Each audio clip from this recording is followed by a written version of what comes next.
मत तोड़ना, मेरी लागी लगन मत तोड़ना, मेरी लागी लगन मत तोड़ना, मेरी लागी लगन मत तोड़ना। कृपया फूल ऊपर नहीं फेंके, सामने चढ़ाएं।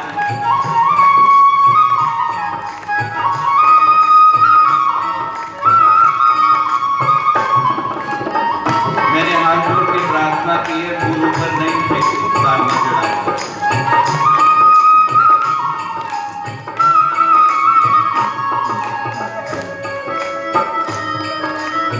खेती बोई मैया तेरे नाम की, खेती बोई है मैया तेरे नाम की, खेती बोई मैंने तेरे नाम की, खेती बोई मैया तेरे नाम की, मेरे भरोसे मत छोड़ना,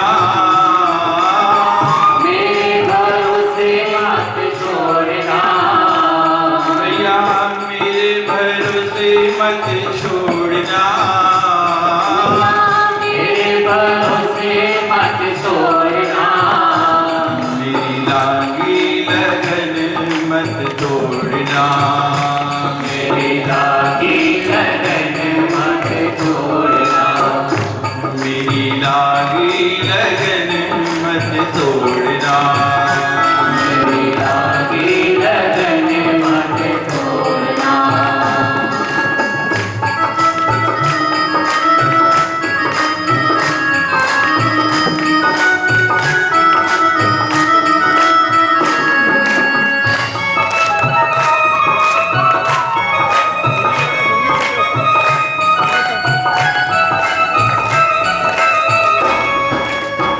जय है हीरा नाम पुरानी,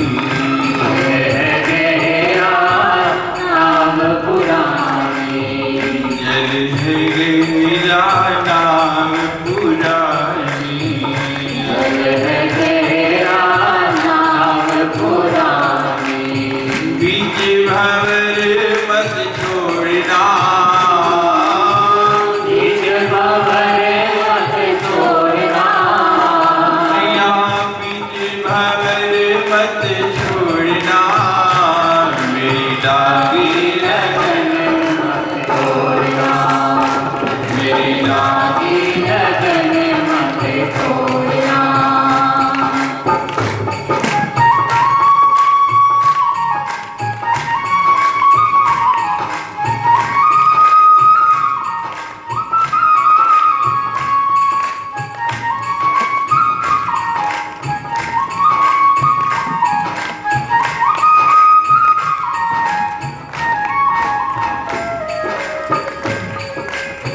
तू ही मेरा सीख है, तू ही साहूकार है, तू ही मेरा सेठ है, तू ही साहूकार है, तू ही मेरा सीख है, तू ही साहूकार है, तू ही मेरा सेठ है, तू ही साहूकार है, ब्याज पे ब्याज मत जोड़ना, ब्याज पे ब्याज मत जोड़ना, ब्याज पे ब्याज मत जोड़ना, मेरी लागी लगन मत तोड़ना, मेरी लागी लगन मत तोड़ना, मेरी लागी लगन मत तोड़ना, मेरी लागी लगन मत तोड़ना, मेरी लागी लगन मत तोड़ना, लागी लगन मत तोड़ना, मेरी लागी लगन मत तोड़ना, लागी लगन मत तोड़ना।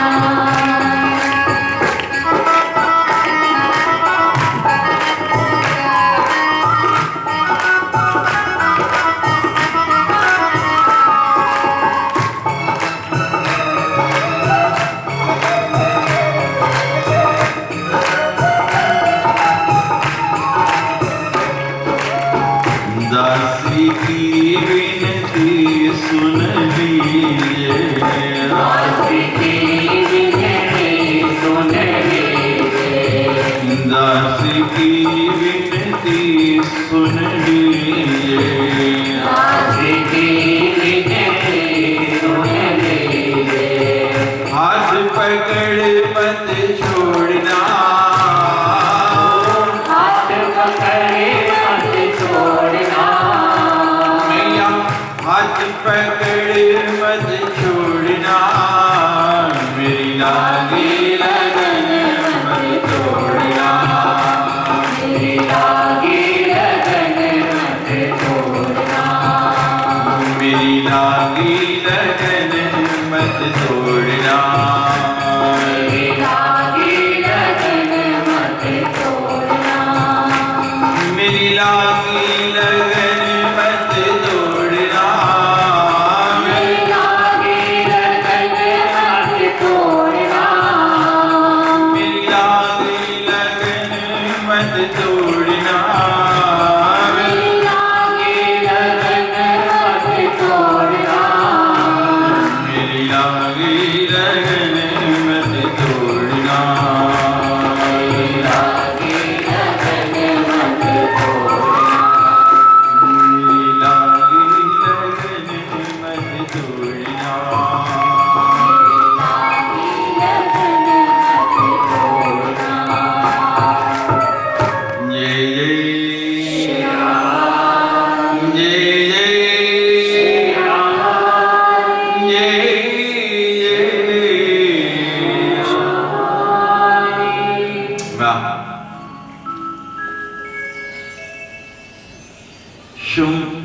बड़ी सुंदर महिषासुर की कथा। रंभ और करम्भ नाम के दो दैत्य थे।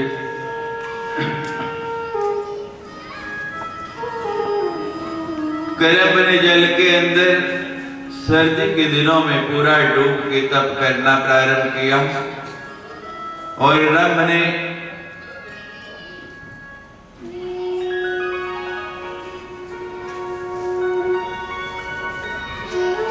पेड़ के नीचे अग्नि जला ली और गर्मी के दिनों में उल्टा बैठ के तप करने लगा। नीचे अग्नि जल रही और पेड़ से शीर्षासन में लटका है, सिर नीचे और टांगे ऊपर। दोनों भाइयों ने बड़ा ही भीषण तप किया। इंद्र को चिंता हुई कि कहीं इंद्रासन नहीं हथिया ले। ग्राह का वेश बनाया, जल के अंदर जाके उस करम्भ को खा गया। रंभ को मारने के लिए आ रहा था, उसी समय रंभ का तप पूर्ण हो गया। अग्निदेव स्वयं निकले और वरदान दे दिया। बड़ा ही शक्तिशाली दैत्य वो रंभ।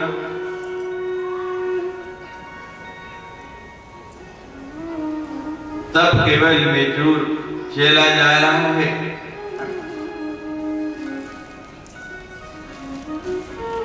आगे से एक महिषी जा रही। महिषी समझते हैं? भैंस, बज, बेफिल्म। ऋतुमती थी। काम का वेग हो गया, अपने ऊपर नियंत्रण नहीं कर पाया, उस महिषी के साथ ही संभोग करने लगा। आप अपनी दिनचर्या में जीवन में कई बार सुनते हैं, हर बार मनुष्यों को कहना पड़ता है कि इंसान बनो, मानव बनो। कभी किसी जानवर को भी कहना पड़ा? कभी किसी जानवर को भी आपने ये कहा कि वो जो है वो बने?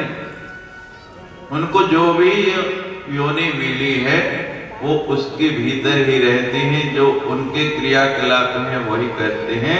लेकिन हम मानव होके भी, बुद्धि होते हुए भी ऐसे ऐसे निकृष्ट कर्म करते हैं कि हमें बार बार कहना पड़ता है इंसान बनो, मानव बनो।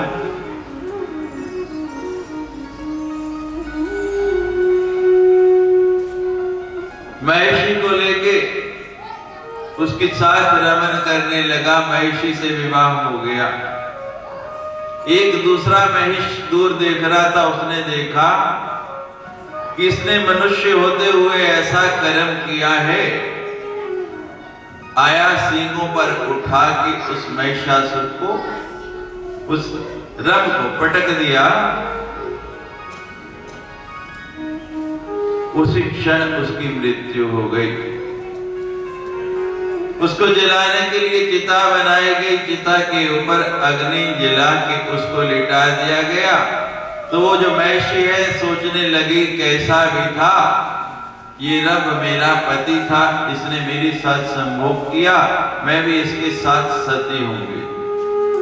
उस चिता के ऊपर वो महिषी भी चढ़ गई और जैसे ही चिता में अग्नि निकली उससे दो दैत्य प्रकट हो गए, एक महिषासुर और दूसरा रक्तबीज। महिषी के पेट से हुआ इसलिए नाम पड़ा महिषासुर, महिषासुर, और दूसरा रक्तबीज। दोनों देखते ही देखते इतने बड़े हो गए और महिषासुर ने बड़े होते ही तप प्रारंभ कर दिया और इतना कठिन तप किया कि तप कर करके ब्रह्मा जी को प्रसन्न कर लिया और वरदान प्राप्त कर लिया। जब वर मिल गया तो वर के दम में वो महिषासुर इतना चूर रहने लगा, सब देवताओं को परास्त कर दिया। इतनी शक्ति है कि कोई भी देवता उसके आगे ठहर नहीं पाता। एक एक करके सब देवताओं को हरा दिया। अब सब देवता विचार करने लगे कि हमारे बस का तो ये है ही नहीं, इसका वध कैसे किया जाए, कैसे मारा जाए। एक एक करके हम सब ने प्रयास किया है, लेकिन किसी के द्वारा भी ये दैत्य मरता नहीं है। शास्त्र में कहा गया है संघे शक्ति कलो युगे। इस कली में किसमें शक्ति है? संगठन में। जिसका संगठन मजबूत है वही जीतता है। आप प्रतिदिन देखते हैं कि छोटे छोटे समाज जिनकी जनसंख्या भी ज्यादा नहीं है, सरकार में उनकी हर बात मान ली जाती है। और हम बहुसंख्यक होते हुए भी भारत में अपनी कोई बात नहीं मनवा सकते। क्यों नहीं मनवा सकते? हम संगठित नहीं हैं। जब धर्म की बात आती है तो चाहे उन लोगों में कितना भी वैर विरोध हो, वो एक हो जाते हैं। लेकिन हम हिंदुओं के अंदर ऐसी प्रवृत्ति आ गई, ऐसा दोष आ गया कि 10 हिंदू एक जगह इकट्ठे नहीं हो सकते। और जब तक हम इकट्ठे नहीं होंगे, वोटिंग का जमाना है, आजकल गणना का क्रम है, नंबर गेम है, जिसकी संख्या ज्यादा वो अपनी बात मनवा लेता है। हम इतने छोटे छोटे टुकड़ों में बट गए हैं। हम कहते हैं आपका कोई भी इष्ट है, आपकी कहीं भी रुचि है, कोई आपत्ति नहीं है, लेकिन जब हिंदू की बात आ जाए उस समय हर हिंदू को एक होना है, इकट्ठा होना है। जब तक ये संगठन नहीं होगा, हम संगठित नहीं होंगे, इस देश में क्या विश्व में कहीं भी आपकी कोई बात नहीं सुनी जाएगी।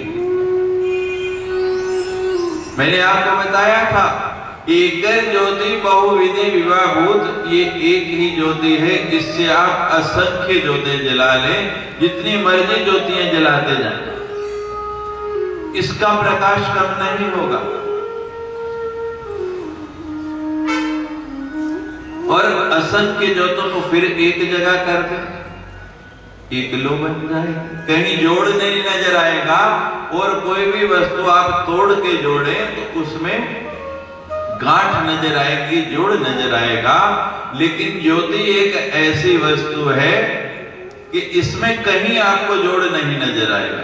इससे अलग कर लो, 10 को जोड़ दो। और यही कारण है कि विश्व में हर संप्रदाय में ज्योति की पूजा होती है। उसका नाम अलग हो गया, रूप अलग हो गया, ज्योति एक ही है। ईसाई लोगों ने उसको कैंडल, मोमबत्ती का नाम दे दिया, उसके ऊपर भी लो यही है, ज्योति यही है। मुसलमानों ने चिराग का नाम दे दिया, उसमें भी लो यही है। सिखों के यहाँ भी दीपक जलता है। कोई संप्रदाय ऐसा नहीं जहां पे ज्योति नहीं है। सर्वत्र ज्योति की पूजा है। क्यों है? कि ये अखंड है, इसका खंडन नहीं हो सकता। और हम सबके भीतर भी यही ज्योति जल रही है। जिस दिन ये ज्योति बुझ जाती है उस दिन हमें संगठित होना है, एक होना है। मुझे पुरानी कहानी याद आ रही है। एक व्यक्ति मरणासन हो गया, अंतिम समय आ गया। 4 पुत्र थे और चारों पुत्रों में कलह रहता था, झगड़ा रहता था। सोचता है कि ये कलह जो है इनका मैं जीवन भर मिटा नहीं सका और अब अंतिम समय आ गया है। एक प्रयास और करता हूं। एक लकड़ी का गट्ठड़ मंगवाया और चारों पुत्रों से कहा कि मेरी अंतिम इच्छा है, अब मैं जा रहा हूं, तुम अपनी अपनी कुल्हाड़ी लो और इस गट्ठड़ को काट दो। अब चारों पुत्रों ने हाथ में कुल्हाड़ी ले ली और जो कुल्हाड़ियां चलाने लगे वो गट्ठड़ का कुछ नहीं बिगड़ा, टस से मस नहीं हुआ। पसीने पसीने हो गए, थक गए। वो वृद्ध कहने लगा, नहीं तोड़ पाए, अब ऐसे करो, ये गट्ठड़ खोल दो और एक एक लकड़ी को तोड़ो, क्षण भर में सारी लकड़ियां तोड़ दे। तो जब आप भी संगठित होंगे कोई आपका कुछ बिगाड़ नहीं पाएगा। लेकिन हम अगर ऐसे ही बढ़े रहे तो वो दिन दूर नहीं जब उन्हें अपने ही देश में अपना ही राज्य होते हुए हमें फिर गुलाम बनना पड़ जाए। अभी भी चेत जाओ, अभी भी जाग जाओ, अभी भी समय है। जहां धर्म की बात आती है, जहां हिंदू की बात आती है, वहां हमको एक होना है, संगठित होना है, एकत्रित होना है। अब सब देवताओं ने देख लिया कि ये काम जो है एक के बस का नहीं है, एक नहीं कर सकता इसको। अब संगठन बनाना ही पड़ेगा। न ब्रह्मा न हरि साक्षात् रुद्रो न चैवास्वा यथा तथ्येन तद्रूपम वक्तुमीशे कदाचन। कि ब्रह्मा विष्णु रुद्र सब ने अपने प्रयास करके देख लिए, सब लगे रहे, लेकिन उस दैत्य को मार नहीं पाए। तो आज सब देवता इकट्ठे होके एक जगह मंत्रणा करने लगे कि वही ज्योति जो भिन्न भिन्न रूपों से हम सबके भीतर है, वही शक्ति जो भिन्न भिन्न रूपों से हम सबके अंदर है, उसको हम एकत्रित करके संगठित करके एक नई शक्ति की रचना करते हैं, तभी इस दैत्य का वध हो पाएगा। अब सब देवता इकट्ठे हो गए। सबसे पहले ब्रह्मा जी ने अपना तेज छोड़ा। ब्रह्मा जी के उस तेज से देखते देखते एक बड़ी सुंदर ज्योति जैसे आपके सामने प्रकाशित है, ऐसी ही ज्योति बन गई, ऐसा ही तेज पुंज बन गया। भगवान शंकर ने जो अपना तेज छोड़ा, उस तेज से उस ज्योति के अंदर एक बड़ा ही दिव्य, बड़ा ही मन भावन मुख बन गया।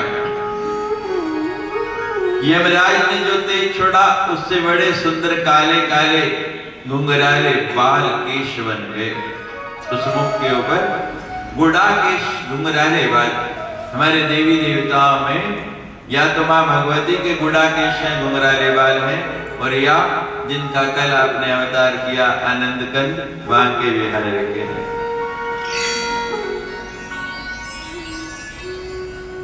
बड़े सुंदर केश जो तेज यमराज ने दिया।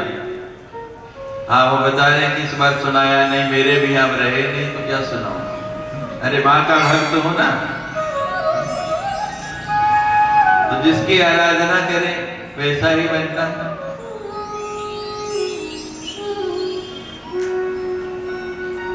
गुडाकेश।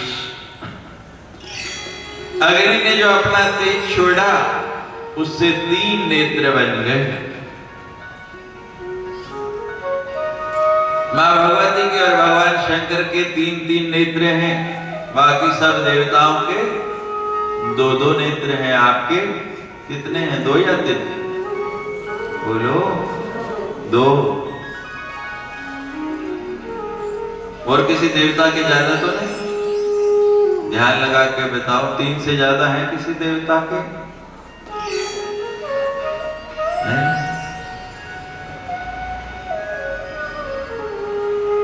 सूर्य, चंद्र और वहनी, ये 3 नेत्र क्या है? एक सूर्य, एक चंद्रमा और एक अग्नि। सबके 3 नेत्र हैं। 2 नेत्र हैं जो प्रत्यक्ष है और तीसरा नेत्र गुप्त है भ्रूमध्य के अंदर। तीसरा नेत्र कब खुलता है? जब ईड़ा और पिंगला के बीच में जो सोई हुई शक्ति है उसको हम जागृत करते हैं और वो शक्ति एक एक चक्र का भेदन करते हुए ब्रह्मरंध्र पर पहुंचती है और फिर तीसरा नेत्र खुल जाता है।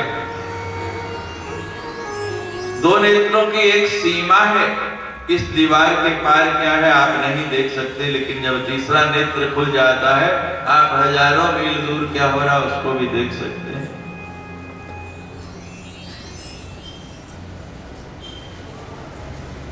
मां अम्बा के 3 नेत्र और शंकर जी के।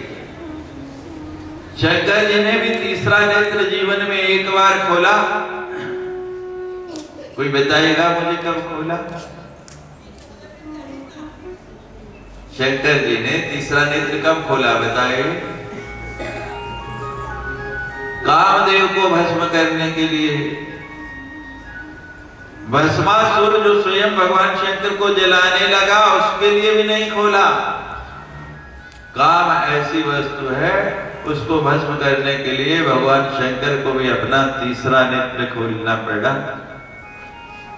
मां भगवती आपका भी तीसरा नेत्र खोल देगी। उसकी आराधना करो, साधना करो, किसी सदगुरु से मंत्र की दीक्षा लेके उसका जप करो। आप कहेंगे क्या जरूरत है सदगुरु से लेने की? सब मंत्र पुस्तकों में लिखे हैं ना। गुरु भी वही मंत्र देता है, उससे क्या फायदा लेने का? हम बताया करते हैं आप बहुत अच्छे ड्राइवर हैं, पिछले 20 साल से आप गाड़ी चला रहे, आपसे कभी कोई एक्सीडेंट भी नहीं हुआ, लेकिन ट्रैफिक वाला जब आपके कागज देखता है चालान काट के हाथ में देता है। आप कहते हैं भाई मैं तो बहुत अच्छी गाड़ी चलाता हूं, बिल्कुल परफेक्ट हूं, मेरी कोई गलती नहीं, लेकिन वो नहीं मानता। क्या कहता है? आप इसके अधिकारी नहीं हैं। पुस्तकों में सब मंत्र हैं, लेकिन भगवान शंकर ने कीलित कर रखे हैं। वो जागृत कब होते हैं? जब किसी गुरु मुख से लिया जाए जिसने उन मंत्रों की साधना करके उनको जागृत किया है, उनको चैतन्य किया है।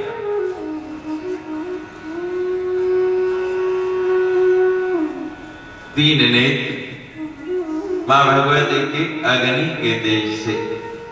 अब संध्या ने अपना तेज छोड़ा, बड़ी सुंदर भवें बन गई, तीर कमान जैसी मां भगवती की आईब्रोज। संध्या के तेज से मां भगवती की भवें बन गई। वायु ने जो तेज छोड़ा उससे बड़े सुंदर दोनों कान बन गए। कुबेर ने जो तेज छोड़ा उससे नासिका बन गई, नाक बन गया। प्रजापति ने जो तेज छोड़ा उससे मां के बड़े सुंदर 32 दांत। और मां के दांत कैसे हैं? सफेद नहीं है, लाल है, रक्त वर्ण है। अब एक जगह हम कथा कर रहे तो एक व्यक्ति मां के भक्त थे बहुत अच्छे, वो कहने लगे स्वामी जी दांत तो श्वेत हो तभी शोभा देते हैं।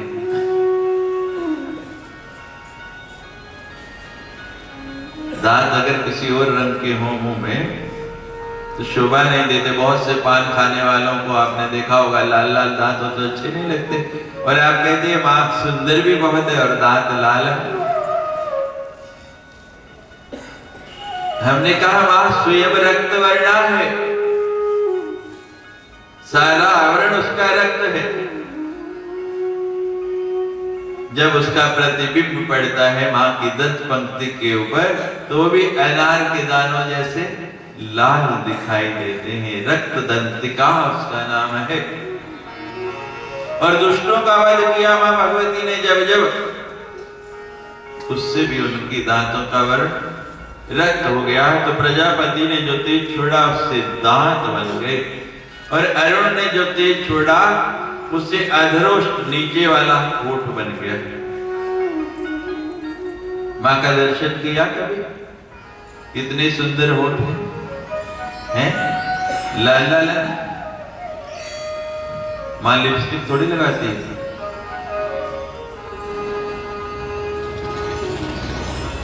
मां के होठ लाल है बिना लिपस्टिक के। किसके तेज से बने हैं? अरुण के। अरुण कहते हैं अरुणोदय काल, प्रातः काल जब सूर्य उदय होता है।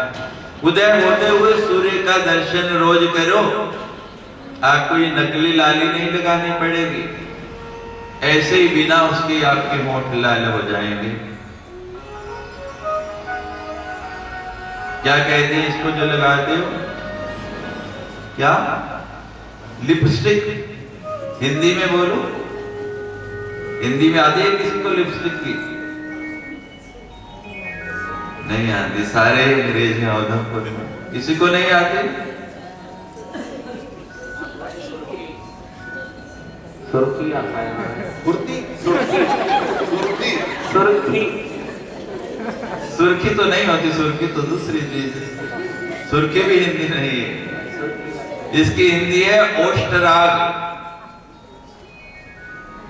लिपस्टिक की हिंदी ओष्ठराग।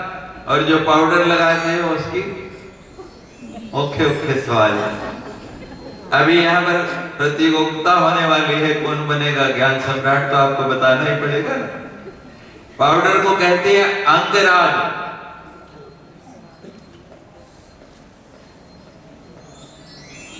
प्रातःकाल का उदय होता हुआ सूर्य देखो, आपके होठों का वर्ण लाल हो जाएगा।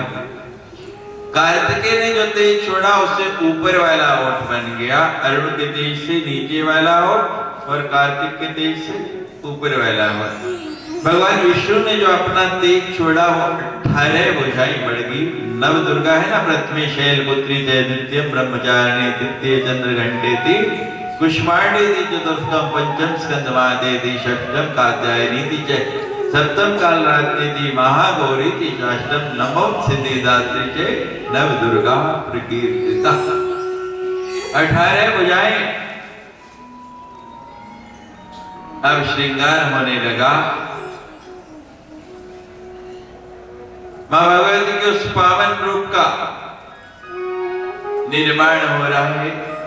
फिर श्रृंगार, वस्त्र, फिर वाहन, अस्त्र शस्त्र, एक बड़ी ही दिव्य छवि तैयार हो रही है। वसुओं ने जो तेज छोड़ा उंगलियां बन गई, बड़ी सुंदर सुंदर लंबी लंबी उंगलियां हैं मां की। चंद्रमा ने जो तेज छोड़ा उससे स्तन बन गए।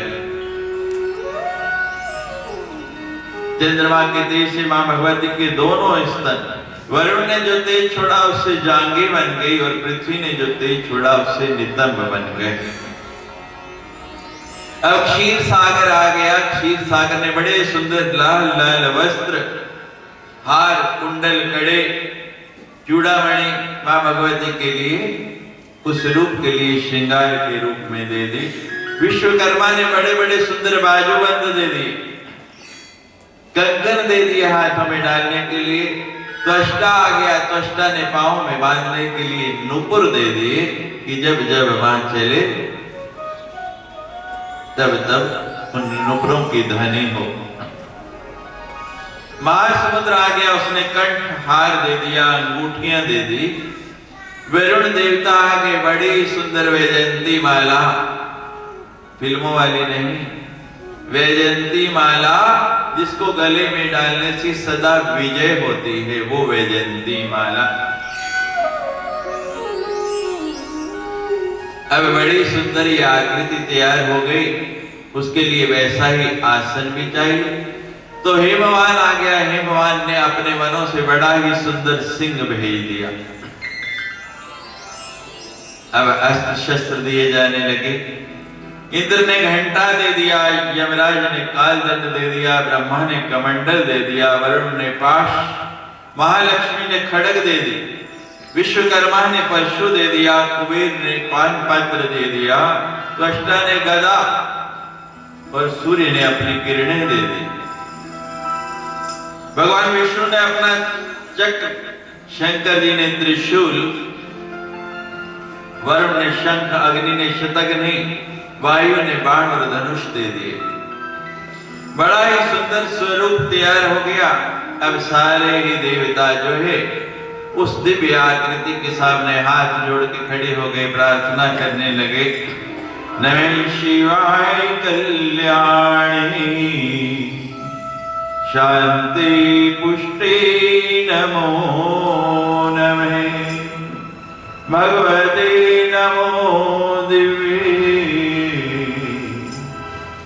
रुद्राय सत्तम नमः त्वमेका सर्वदेवानां शरणं भक्तवत्सले पीडितान्दादेवनाय ताहि देवी नमस्तुते बेहम जंतु गीर्वाणामैशान मंद चेतसे हनिष्यामि रणे देव वर्धितं वमोहितः।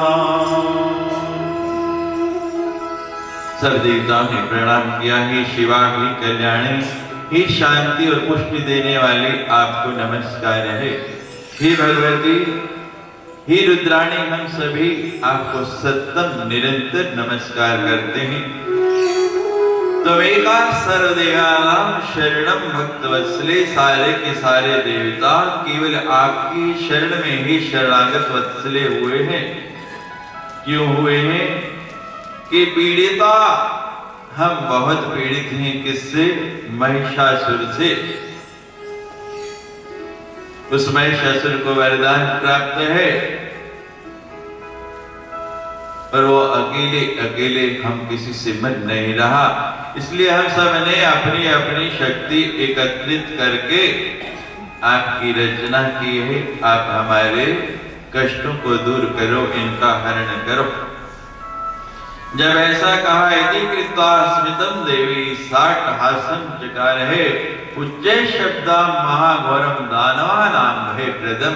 जब ऐसा ही कहा तो उस आकृति ने एक बड़ी जोर से अट्टहास किया और बड़े उच्च शब्द में ऐसा भीषण गर्जन किया कि दानव जो है सारे के सारे भयभीत होकर इधर उधर भागने लगे। सतस्य श्रोता मनता जय दुर्लभ पृथ्वीपते वक्ता भी दुर्लभ ग्रमम बहुवाष्ट भाषिका। उस शब्द को सुन के जो श्रीमान थे, अच्छे श्रोता थे, जो मां भगवती को पहचानते थे, वो उसकी स्तुति करने लगे, नमस्कार करने लगे। और जो दैत्य थे वो चिल्लाने लगे, इधर उधर भागने लगे। मां भगवती ने देवताओं से कहा कि तुमने किस लिए मेरा स्मरण किया, किस लिए मुझे याद किया, क्या इच्छा है?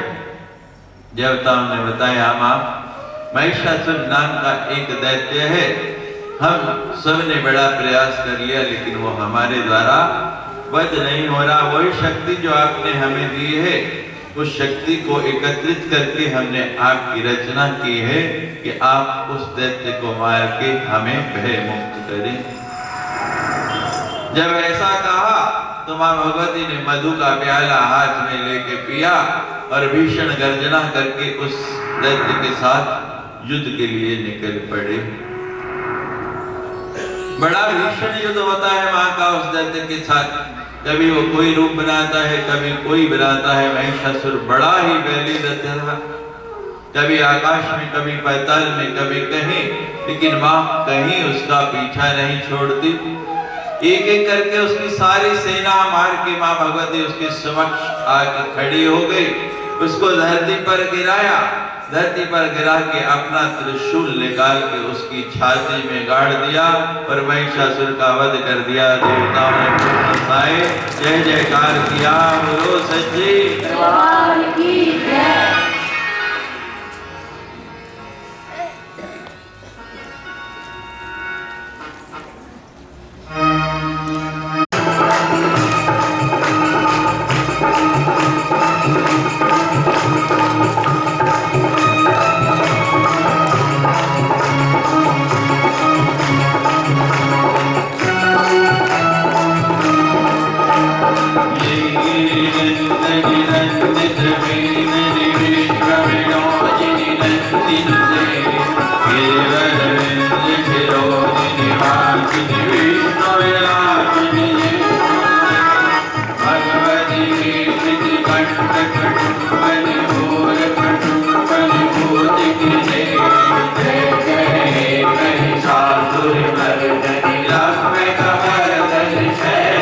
सुते जय जय महिषासुर मर्दनी रमित मर्दन शैल सुते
जिसको ब्रह्मा ने मारा उसकी कहीं पूजा नहीं हुई, उसका कहीं मंदिर नहीं बना।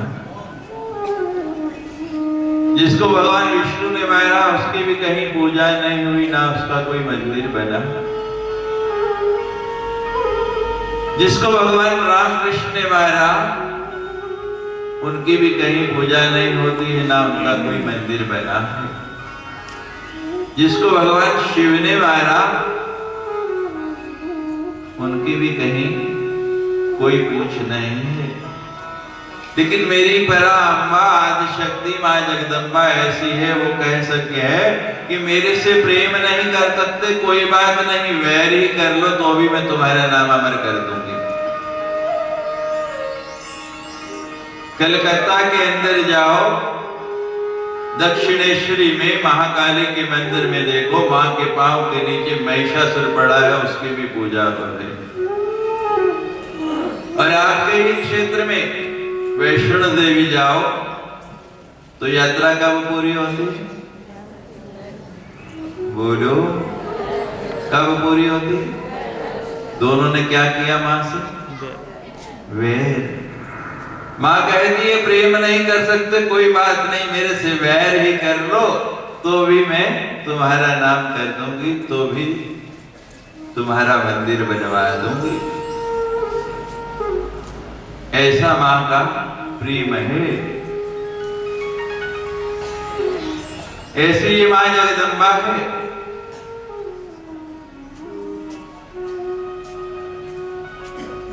जिसने भी मां से प्रेम किया वो तो तर ही गया, जिसने वैर किया वो भी तर गया।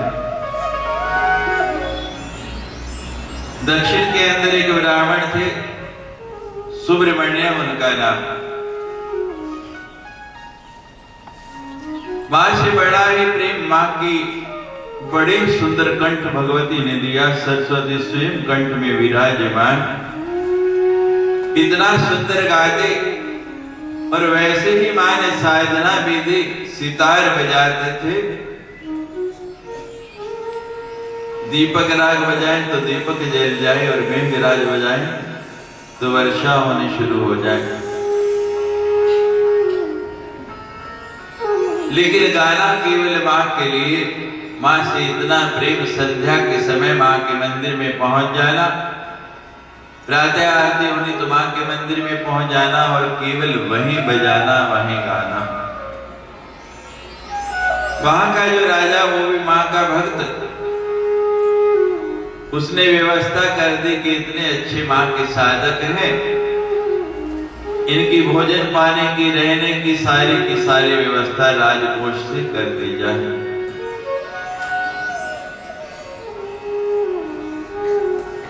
समय बदलता गया,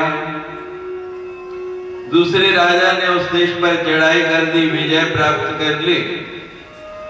वो राजा बंदी बना लिया गया। लेकिन उस सुब्रमण्यम का उस मंदिर में सितार बजाना उसी तरह प्रारंभ। नया राजा आया, उसको तो इससे कोई प्रयोजन नहीं।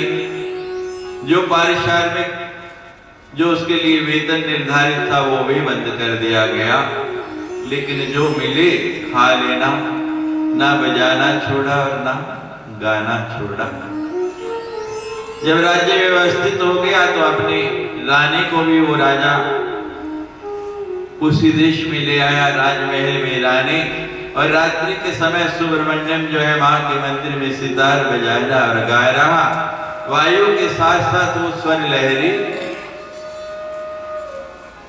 उस रानी के कानों में पहुंची, और जैसे ही पहुंची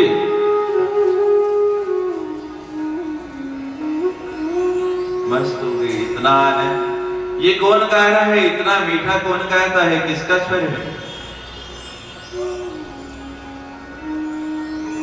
सुब्रमण्यम नाम का ब्राह्मण है, वो गाता है। सेवकों ने बताया प्रातःकाल उसको बुला के लाओ, यहाँ महल में हमारे लिए गाएगा। प्रातः सेवक गए सुब्रमण्यम के पास कि चलो रानी ने बुलवाया है, तुमको वहां गाना है। वो कहते हैं सदियां हो गई, तुम सभी जानते हो कि मैं मां के सिवा किसी के लिए नहीं गाता, और मंदिर से बाहर गाना ये संभव ही नहीं।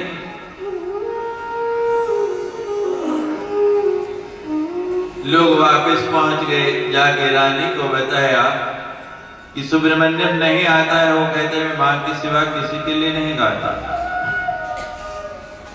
रानी ने राजा को कहा, राजा ने वजीरों को हुक्म दिया कि उस सुब्रमण्यम को लेके आओ, मेरी रानी उसका गीत सुनना चाहती है। वजीर जानते थे, लेकिन राजा नया है, जो राजा उसका हुक्म मानना है। पहुंच गए सुब्रमण्यम के पास। सुब्रमण्यम अब वो राजा नहीं रहा पहले वाला जो मां का भक्त था। अब हम दूसरे के अधीन हैं, जो वो चाहेगा वो करना पड़ेगा। सुब्रमण्यम कहता है तुम अधीन हो गए, पहले भी किसी राजा के थे, अब भी हो। मैं तो मां के अधीन हूं, दूसरे के लिए ना मुझे गाना है ना बजाना है। लोगों ने बहुत समझाया, राजा दंड देगा, कहता मुझे नहीं गाना। आके सूचना दे दी राजा को कि महाराज सुब्रमण्यम का नियम है, वो मां के सिवा और किसी के लिए ना गाएगा ना बजाएगा। राजा ने हुक्म दे दिया, नवरात्रि चल रही, प्रारंभ हो गई कि ये नवरात्रि की तुझे छूट है मां के मंदिर में, लेकिन नौमी आने के बाद अगर तूने नौमी को यहां आके नहीं गाया तो राज आज्ञा से दंड का भागी होगा।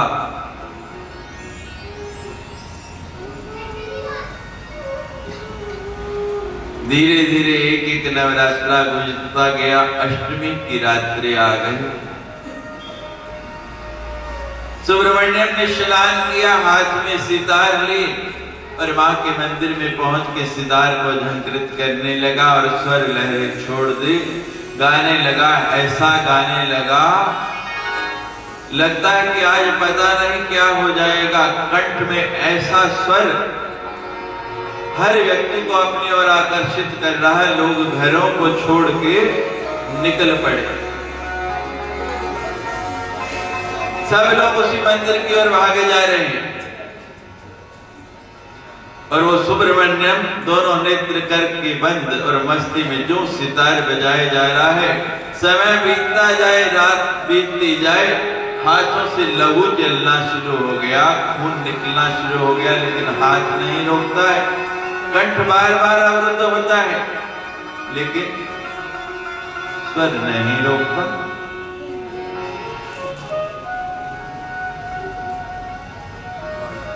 रात्रि के 12 बजने को आ गए, 12 बजे का समय होने को आ रहा है।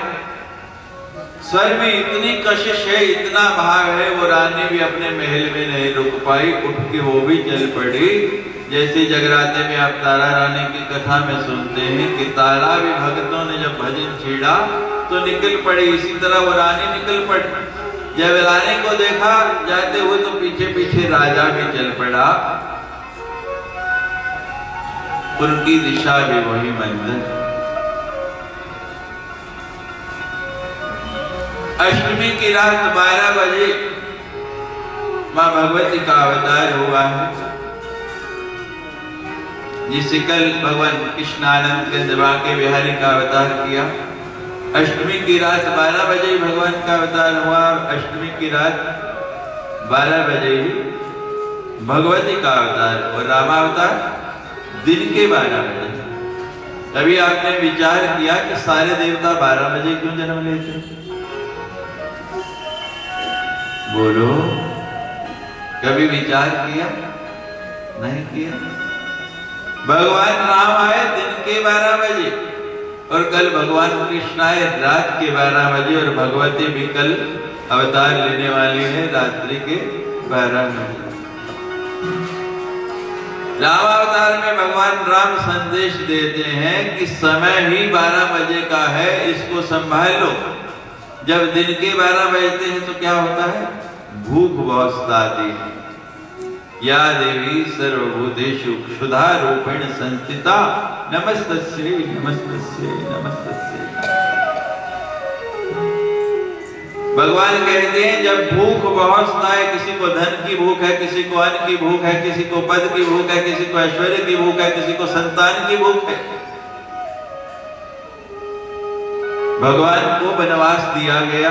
किसी ने बोला, दशरथ ने बोला, कैकेयी ने बोला, कौशल्या ने बोला, किसी ने बोला, वनवास दिया नहीं गया और कोई दूसरा दे भी नहीं सकता था। वरदान दशरथ के दिए हुए दशरथ कहे तभी वो वनवास होता है। लेकिन भगवान ने सूचना मिलते ही स्वयं सब कुछ छोड़ दिया, त्याग कर दिया। जब 12 बजे भूख बहुत आए तो भगवान राम को याद कर लो। नास्ति त्याग समम सुखम, त्याग जैसा कोई सुख नहीं है। और जब रात्रि को 12 बजे तो दो चीजें सताती हैं, एक निद्रा और दूसरा काम। 16,008 रानियों के पति होके भी योगीश्वर कहलाए, काम छू नहीं गए। काम ने छुआ? बोलो। काम स्पर्श भी नहीं कर पाया योगीश्वर। रात को जब 12 बजे ये दोनों चीजें बहुत सताएं तो भगवान कृष्ण को याद कर लो। तो 12 बजे का समय नजदीक आया। वो सुब्रमण्यम गाते गाते सितार को वहीं छोड़ के उठा।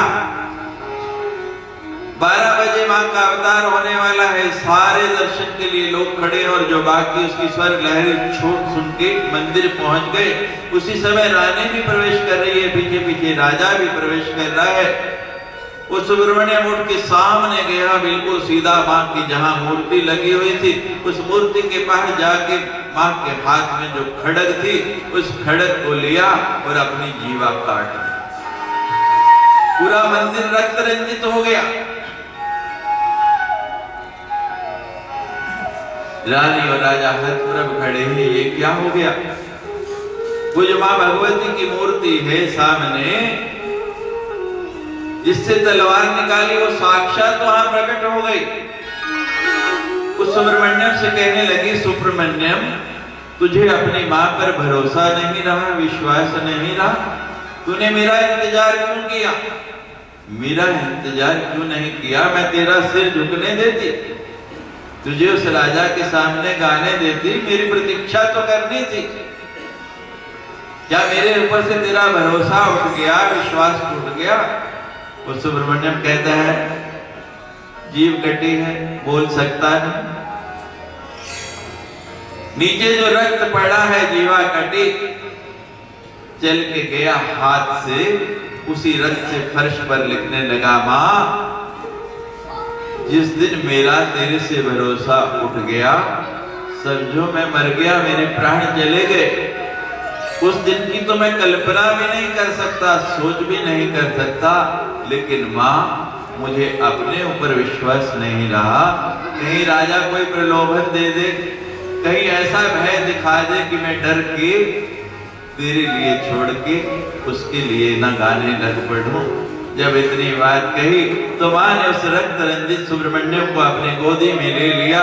वो जीवा उठाई, उसके मुख से लगाई और सुब्रमण्यम फिर गाने लगा, गुरु सच्चे दरबार की जय जय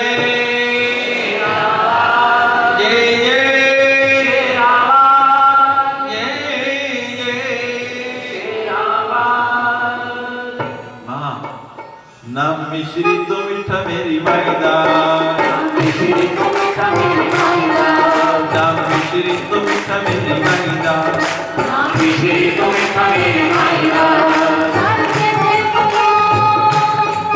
सारे जय बोलो नाम मिश्री तो, नाम मिश्री तो मीठा मेरी मायदा, नाम मिश्री तो मीठा मेरी मायदा।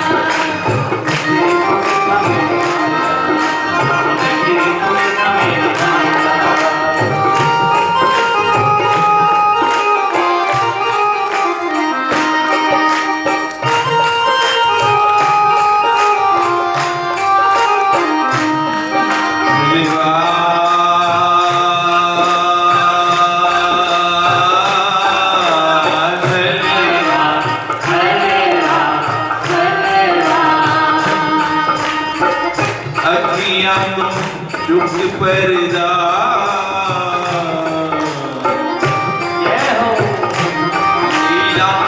अखियां तुम चुप पर्दा जे तुम देखना मैया जी दा जलवा। अखियां तुम चुप पर्दा जे तुम देखना मैया जी दा जलवा। नाम मिश्री तुम मेरी मायदा, मिश्री तुम मेरी